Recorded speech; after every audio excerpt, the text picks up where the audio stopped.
Fala pessoal, tudo bem?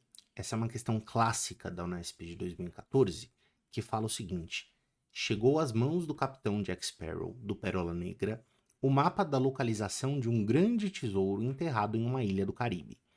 Ao aportar na ilha, Jack, examinando o mapa, descobriu que os pontos P1 e P2 se referem a duas pedras que estão distantes 10 metros em linha reta uma da outra, que o ponto A se refere a uma árvore já não mais existente no local e que 1. Ele deve determinar um ponto P1 girando o segmento P1A, que é esse de cá, de um ângulo de 90 graus para lá no sentido anti-horário, ao redor do ponto P1. Ele tem que encontrar o ponto M2 girando o segmento P2A de um ângulo de 90 graus no sentido horário a partir do ponto P2. E esse tesouro, ele está localizado, ele está enterrado no ponto médio de M1 e M2. Jack, como excelente navegador, conhecia alguns conceitos matemáticos.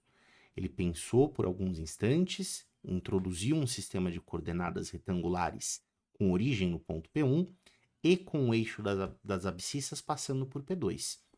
Fez algumas marcações e encontrou o tesouro. Aí ele pede para você, a partir do plano cartesiano definido por Jack Sparrow, determinar as coordenadas do ponto de localização do tesouro e marcar no sistema de eixos inserido no campo de respostas, que seria esse aqui, o ponto P2 e o ponto do local do tesouro. Então repara que ele fez toda uma descrição de tudo que o Jack precisaria fazer para encontrar o tesouro. Muito pouco do que ele falou no enunciado a gente vai precisar para resolver. Né? Você só precisa saber que você precisa encontrar os pontos M1 e M2, certo? E o desenho que ele deu para gente, com esse mapa completo, ele já tem quase todas as informações que ele descreveu no enunciado. Então dá para a gente focar só no que está marcado no desenho. Tem uma notável exceção de uma informação que não está presente, certo? Neste desenho, que é o fato de que P1 e P2 estão distantes 10 metros em linha reta um do outro. Então eu fiz uma cópia desse desenho do pentágono representado aí no mapa, certo? Ele pediu para a gente colocar um sistema de eixos com origem em P1 e que tem o eixo das abscissas passando por P2.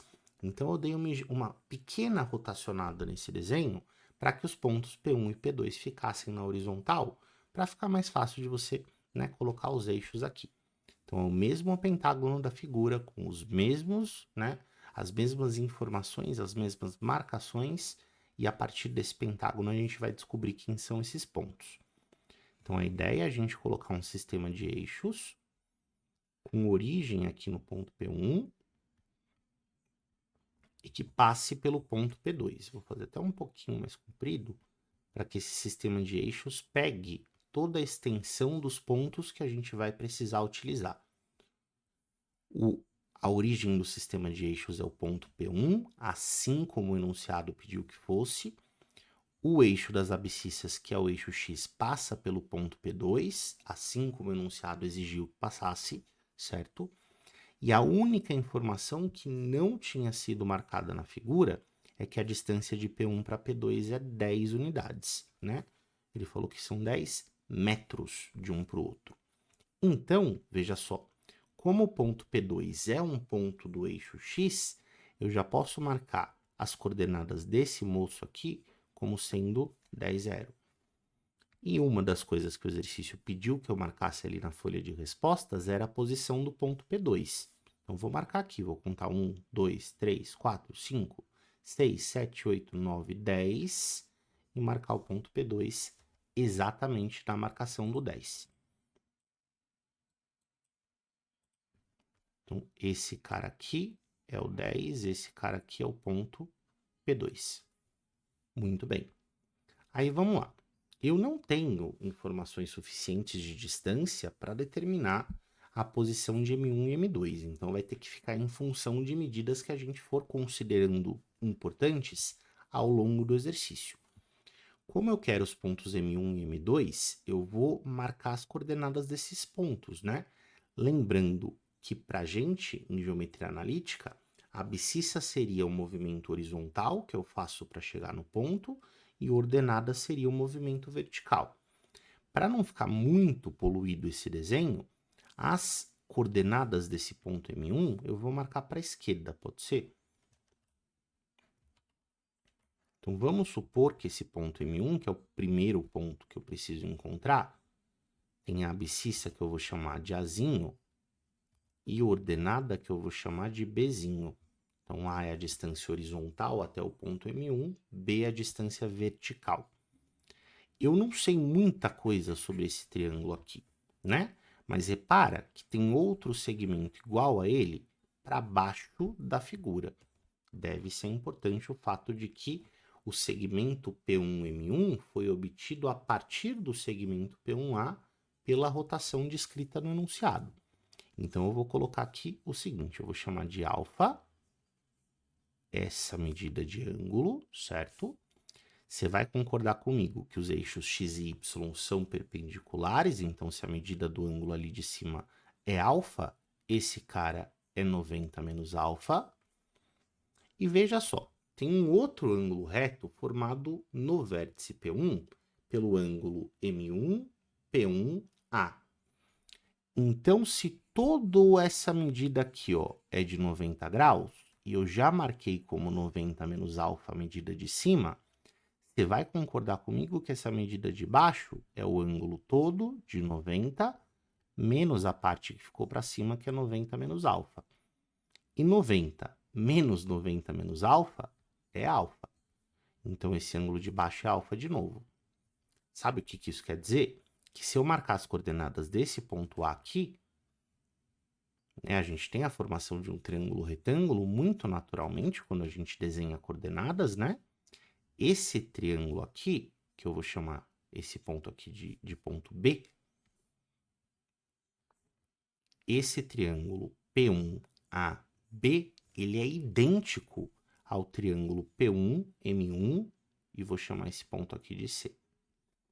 Então, esses dois triângulos que eu estou pintando de verde, eles são absolutamente idênticos. E eu já vou te justificar por quê.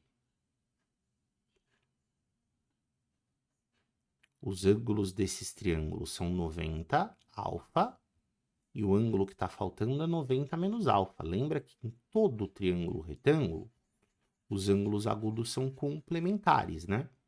Se já tem 90 graus no ângulo reto, e se a soma dos ângulos do triângulo tem que ser de 180 graus, um dos ângulos agudos ser alfa, significa que o outro ângulo agudo tem que ser 90 menos alfa.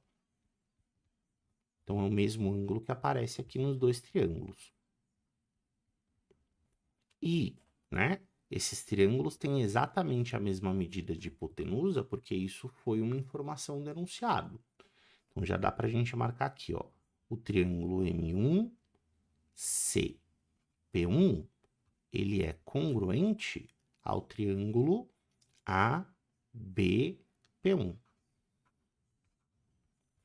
Pelo caso ala. Né? Nos dois triângulos eu tenho um ângulo alfa, 90 menos alfa, e a mesma hipotenusa entre os dois. E esses triângulos, né? Eles têm exatamente as mesmas medidas, porque eles são congruentes, então os catetos do triângulo verde de baixo também são A e B. E isso significa que eu já consigo determinar as coordenadas desse ponto B, vai ser Bzinho 0. Enquanto as coordenadas do ponto M1 são A e B. Beleza. Por que vai ser importante a gente fazer isso? Porque as conclusões a que a gente chegou, né, ao montar esses triângulos retângulos para prestar atenção nas coordenadas do ponto M1, vão se repetir para o ponto M2, né? Exatamente o mesmo tipo de coisa está acontecendo quando eu olho para esses dois segmentos aqui. Foi a mesma rotação, né? Tenho também medidas iguais, então eu vou ter uma coisa muito parecida acontecendo quando eu estudo as coordenadas do ponto M2. Então eu vou fazer esse mesmo triangulinho retângulo aqui ao redor. O ponto P2 é o ponto 10, 0. E eu vou chamar as medidas aqui desse triângulo, ó, já dá para perceber que o cateto pequeno mede A, né? Então, só fazendo aquela análise rápida de ângulos, mesma coisa do da esquerda, então não vou me alongar muito nessa análise. Esse ângulo é beta, esse é 90 menos beta, porque tem um ângulo reto aqui, né, entre os segmentos AP2 e P2M2. E como entre a horizontal e a vertical o ângulo é reto também, eu tenho de novo o ângulo beta aqui em cima. Bom, se esse triângulo é retângulo, porque ele pega as direções horizontal e vertical, os ângulos agudos são complementares. Então, tem 90 menos alfa aqui, tem 90 menos beta, perdão, porque o ângulo agudo de lá é beta, e tem 90 menos beta aqui de novo, né? E quando eu presto atenção no triângulo M2DP2, assim como a gente descobriu para os triângulos da esquerda, ele é congruente ao triângulo ABP2. Também pelo caso ala. Né? De novo, eu tenho uma situação em que eu tenho 90 menos beta e beta, e entre esses dois ângulos, eu tenho hipotenusas de mesmo tamanho nos dois triângulos. Então, dois ângulos iguais, lado, né, em comum, os triângulos são congruentes. Esses triângulos de cá são os triângulos para onde a gente está olhando agora.